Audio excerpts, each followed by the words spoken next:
Ilang araw na nga po na puro reklamo to kung so gaano kainit ang panahon ngayon.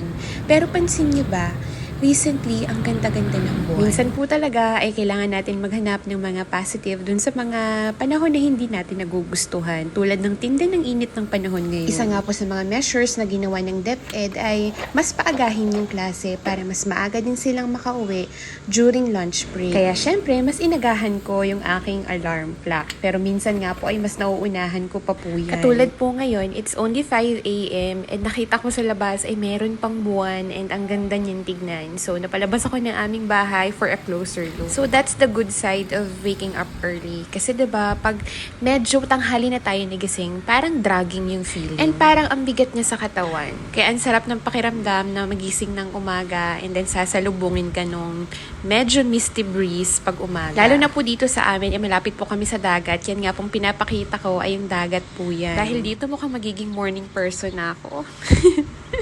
Ang sarap po kasi na yung naririnig mo lang yung mga huni ng ibon at walang maingay na tunog ng tambutso ng motor.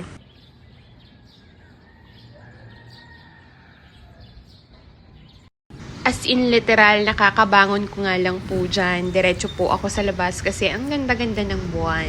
Pero bago ko pa makalimutan, kailangan ko nang pumasok at mag-prepare ng aming breakfast. Mas pinipili ko na nga po ngayon na kumain ng agahan kesa hindi ako kakain ng agahan and kakain ako ng madami sa lunch. Ay nakakatuwa lang po ay yung aking anak na si Thais ay maaga din po yung nagigising. Minsan nga po or kadalasan nga po talaga ay mas nauuna pa siya kaysa sa akin. Kaya nga po, bumili ako nitong induction cooker para pwede na siyang mag-prepare ng breakfast ng sarili niya.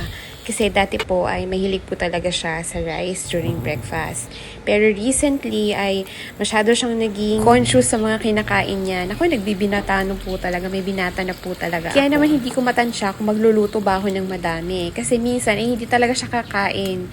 Kasi binibilang niya yung kanyang calorie intake. Buti na nga lang today ay kumain siya ng breakfast pero hindi siya nag-rice. Ang mga bata ngayon no, ang aga naging conscious sa katawan nila. Tingin niyo ba dala pa yan ng social media? Ayun lamang po for today. Thank you for watching. Mama, love you!